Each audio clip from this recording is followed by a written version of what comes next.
Hello, hello, hello, hello, hello mga busing, mga madam. It's me again, ang inyong amang lingkod na driver, na sweet lover, na vlogger pa. Good day sa buong mundo.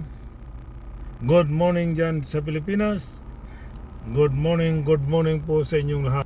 Good morning po sa inyo dyan sa Pilipinas. At shout out sa buong mundo. Shoutout sa Luzon, Visayas, Mindanao. Bago po ang lahat mga busing, mga madam, please dalawin niyo po ang aking YouTube channel, Idi Makasilang po. At click ninyo ang notification. At pag nakita niyo yung all, tuldukan niyo lang po yan mga busing, mga madam. At nang makita niyo lahat po na in-upload ko sa aking YouTube channel na Idi Makasilang po. Okay, sa aking FB naman, maraming salamat po mga busing, mga madam. Paulit-ulit ko pong sasabihin sa inyo, hindi po ako nagsasawang magpapasalamat sa inyo mga busing, mga madam. Maraming salamat po sa aking mga followers, and we love you all. Sa mga hindi pa po nag-follow, please like and share at follow po sa aking Facebook at mag-comment din po kayo at babasahin ko po yan mamaya at magre-reply po naman ako mga busing, mga madam. Kahit na mga kabastusan na namimersonal na po sila sa akin, okay lang yan po kasi wala naman po silang makukuha sa akin at wala rin naman ako makukuha sa kanila. Bagkus pa ay nagpapasalamat pa ako sa kanila na comment sila sa aking FB, mga busing, mga madam. Okay, pag-usapan natin itong si Jinggoy at si Cayetano. Time na po ni Jinggoy na talagang na nahuli at kinuha na po siya ng CIDG kasama si John Beg Remulla, mga busing, mga madam. Ang masama pa nito mga busing, mga madam, agaw iksi na pa tong si Cayetano eh. 'Di ba mga busing, mga madam? Agaw iksi na pa eh. Sasabihin pa niya, this is Senate. Respetuhin niyo naman ang Senate. Paano magiging respeto? Nagkikipagtalo pa sa kay John Remulla. Sabi ni John Remulla, paano kami hindi huli niyan si Jinggoy Estrada nung nakaraan niloko mo na kami. Ang sabi mo under control si Bato, under custody namin si Bato, under control, huwag kayo mag-alala. Okay, o ano nangyari, pinatakas ninyo? O hindi nakasalita doon si Juan, si Cayetano. Mahilig magagawin na, kaya panibagong ka na naman ito ay history, gulo na naman sa Senado. Araw-araw na lang mayroong talagang mga nangyayari dyan sa Senado at nang dahil lang kay Cayetano. Talagang hindi po talaga maganda na ang Senado ngayon. Talagang hindi na po talaga down na down, no? Talagang di ba mga busing, mga madam? Sa sobrang agaw eksena niya, anong nangyari? Wala rin nangyari sa kanya. Talagang dinala pa rin si Jinggoy Estrada. Bago dinala si Jinggoy Estrada, nagbigay muna ng talumpati. Ang masama pa itong talumpati niya nakakatawa pa. Ang sabi niya, shortcut na, wag na natin kunin, shortcut na tayo. Ang sabi niya, mayroon daw kumukuha sa kanyang mga majority, grupong sa grupong minority, nasasanib daw sa kanila, pero daw tinanggihan daw niya, mga busing, mga madam. O di ba? Kalukuhan tong, maniniwala ba kayo sa sinasabi ni Jinggoy na may kumakausap sa kanya ng mga minority, na sasanib sa kanila? Ang masama pa dyan, dapat ito na, yan na yung moment niya, di ba?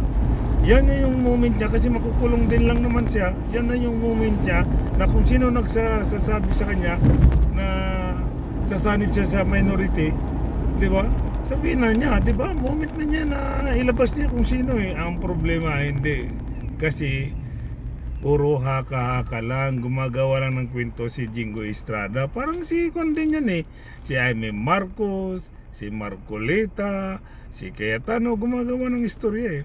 O, di ba? Sino naman kukuha kay Jingo Estrada sa minority? Sasanib siya. Ha? Dapat sabihin niya na. Doon pa lang sabihin niya na moment na niya yun na magsalita siya eh. Di ba? Kasi kukulong na siya eh. Di ba mga busing mga madam? Pero hindi siya kasi nga ang sabi pa niya abangan ang sunod na kabanata. O di ba?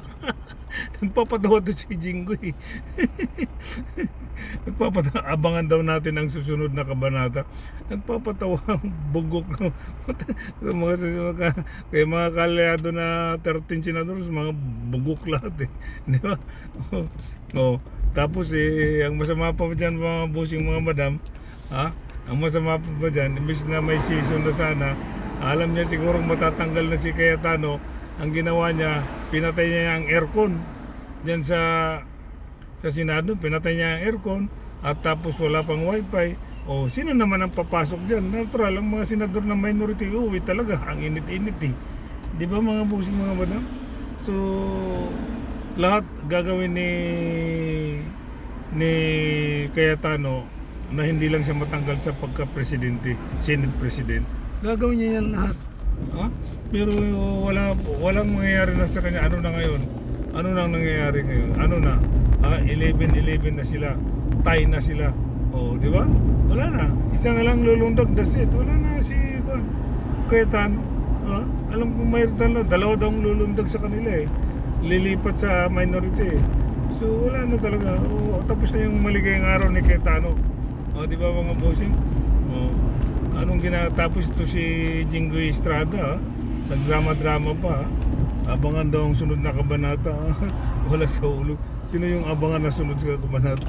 Dapat moment na niya yun, nasasabihin niya na kung sino yung kumakausap sa kanya na pumanib ka na sa amin sa minority. Di ba mga bossing mga madam? Puro kapalpakan nga itong mga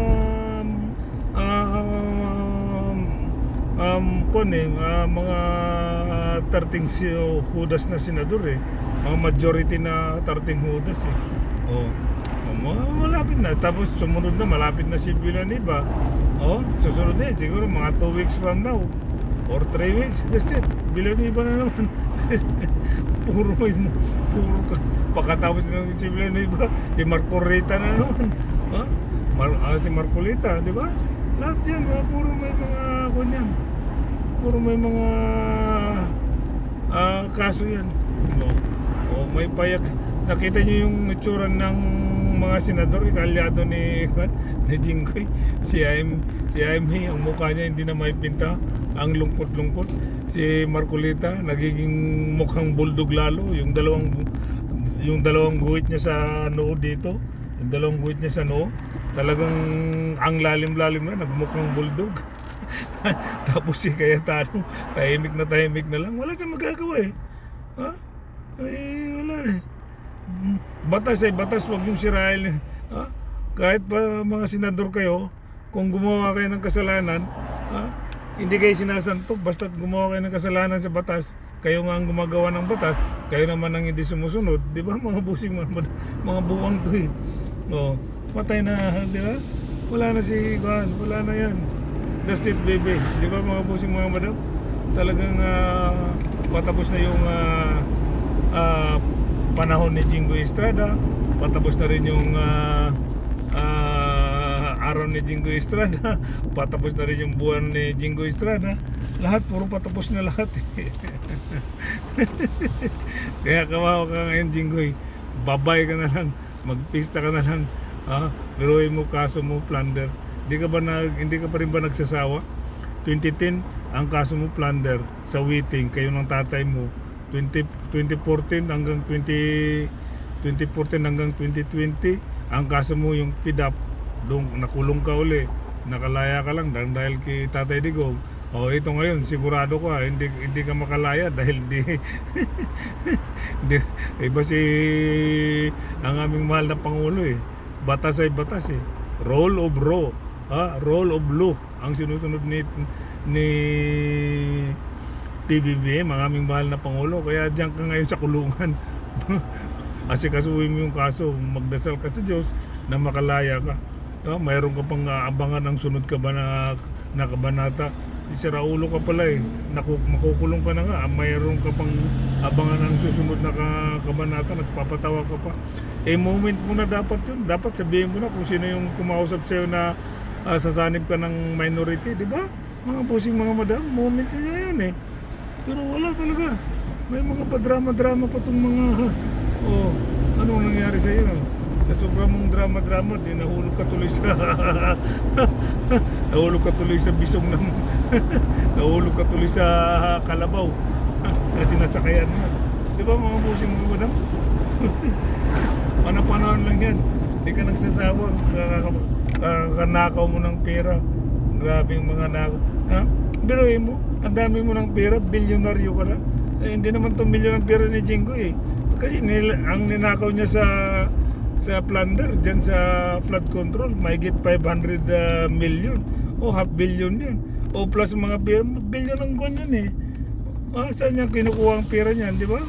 O, mayaman ka na nga, billion ka na, mayaman ka na. Pero nagnakaw ka pa. Pera yata ng gobyerno yung ng mamamayan niyang pera ninyo ang mga estrada, di ba? Hindi ko nilalat ang estrada, ito lang si Jingo, yung family niya. Kasi napatunayan naman eh, 3 beses na nagnakaw eh. Di ba mga busing mga madam? O, di ba? Kaya kawawa ka ngayon Jingo, walang tutulog sa'yo kundi yung sarili mo lang at saka yung abogado mo. Di ba? That's it. O, hindi ka tutulungan ng kapwa mo mga senador. Kasi may mga trabaho yan eh. Ang tutulong sa iyo yung sarili mo at yung abogado mo. That's it. Yun lang, wala nang iba. 'Di ba mga busing mga madam? Oh. Bye ka kayo, no? 'Di ba? Okay, mga busing, hanggang dito na lang po, ha? 'Di ba mga busing? Once again, please dalawin niyo po ang aking YouTube channel. Idima kasi lang po mga busing mga madam.